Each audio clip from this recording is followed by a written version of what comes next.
State-owned enterprises have received massive bailouts. Eskom leads the pack with over 250 billion rand in debt relief. There's also tax relief and rebates for households and businesses. But there was little pie left for the poorest of the poor. There's no increase from that 350 rand SRD grant, and social grants will get below inflation increases. eNCA senior reporter Aviwe Mtila joins us now for more. Good morning, Aviwe. So the budget has been concluded. Everybody had been waiting to hear what would be those increases. What is the sentiment on the ground? Morning, Fundo. And if you look at the taxes, nothing has changed there, except, of course, for the sin tax, the basic income grant still remaining in place at 350 rand. Some of what we heard from Finance Minister Enoch Godongwana. Of course, also Eskom, they're getting that debt relief of 254 billion rand. But there is that contentious issue that, of course, is in the public domain now, following that meeting between the board and the the now gone CEO of Eskom, Andre de Ruyter, agreed that he should leave with immediate effect, following that explosive interview with a colleague, Annika Lassen, that detailed the rot between Eskom and the African National Congress. Also, the knowledge of this by a senior government minister, but it wasn't detailed who the minister was. But Andre de Ruyter went on to say that the minister said that we should let these, these comrades eat a bit. Some of what we heard in that explosive interview. Some of what I get a reaction off now from one of the black business leaders here, Andile Nomlala. Thank you for joining us at eNCA. Let me start with that issue of Eskom and what you make of it. Is CEO leaving with immediate effect? Thanks, Aviwe, and good morning to your listeners and your viewers. The first thing, look, we must say this. I said it whilst I was still in the BMF that Andre de Ruyter was never adequate for the role that he was taking. And in fact, at some point in South Africa, we need to get to a point where people get to understand how the vetting process for jobs and opportunities that comes up. Andre de Ruyter is a typical failure of a catered development policy of the ANC because he was put there by the ruling party. But what they didn't do was to vet him properly. From day one, we raised the issue of him. He now leaves Eskom as embattled. He leaves Eskom as worse off than he found it. He was never adequate to the requirements. And the problem with that is that now they're going to try and fold and find another catered deployment person to take the job. What of the revelations that we heard from the CEO? If they are to be believed, they're quite serious, saying that there are, ANCs doing majority of the looting there, which goes into billions, we do know. And, of course, the knowledge of the minister themselves into this alleged corruption. Look, there's nothing that we must take serious that Andre says, by the way. He said he was poisoned. He said all sorts of things. Andre was at Eskom for many years. He knew that he doesn't know the job. And he stayed and he was defended. In fact, myself personally, if we talk about senior ministers, there's a senior minister I met who said to me in my face that here comes this young man who is my adversary. And the only reason that I was an adversary to that minister, it was because I had difference of opinions about him defending Andre de Ruyter. Today, Andre de Ruyter is even lynching that minister. So the guy doesn't know what he was there for. Forget about other things. We know that ANC and its government from Zondo Commission have been looting the state-owned enterprises for years. There's nothing new. Lucky Montana raised this thing at the Zondo Commission. Many other people raised it. So Andre can't come up and look like he's a messiah. He was part of the system. And who knows what he has looted? Was he there not knowing the job? The guy is like, if Steve Biko Memorial Hospital now looks for a surgeon, and you find that a person of Andre's caliber would apply without even knowing what the job entails, and people die.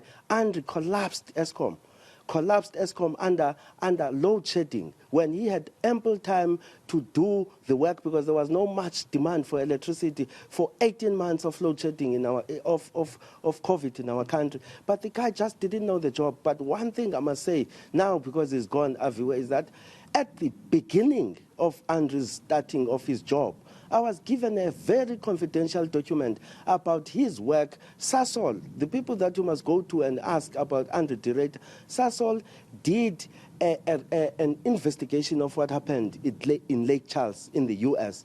And Andre de Ruyter was part of the project managers that collapsed Lake Charles and costed Sasol almost $11 billion of rents. So the guy has never been adequate. You go to him at Nampak, he's an asset stripper, he's a value destroyer, and he knows it. Now we must take him serious because he stayed there. The only thing that kept him there is because of the black inferiority of the black ministers that defended a white supremacist that like Andre de Ruyter, who is completely incompetent. I want to now come to the budget that we heard yesterday. Did it say enough in terms of stimulating the economy? Let's come to Uba Madiba. Uba Madiba tried to balance the unbalancing books of the state. But you see, he can try to do the balancing act as long as he wants. The unfortunate thing is that we're going to run out of the opportunities of, let's say, the impetus that gets sometimes brought in by the mining sector with the commodity boom, the impetus of the efficiency of Kiswet at SARS to collect more revenues. The state, as it stands now, doesn't put any interventions in their budgeting to make sure that there is a capulation of our economy. There's interventions that are making the economy to grow bigger. They are making the economy to function optimally. Now, let me give you one or two examples.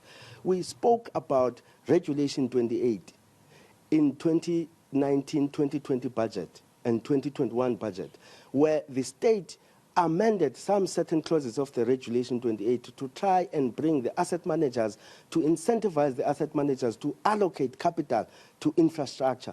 To date, there's only 9.3 billion rands that the state is committing to infrastructure budget, to infrastructure development. Now, the incentivized private sector players who keeps about 9.3 trillion rands under their management have not taken the leap of faith to participate in the infrastructure spend. Transnet is looking for 100 billion rands. There is no asset managers in the country, as we are speaking now, who are talking to Transnet to allocate that capital, to develop, without creating the enabling infrastructure. If the country is not under construction, where there's infrastructure investment taking place across the board, whether it's cargo rail, it's PRASA, it's water, it's everything. You're not going to create jobs. But secondly, there is no overseas investor. In the president's speech in Parliament on the SONA, he spoke about foreign direct investment that is trying to, or the local investment that is trying to unearth.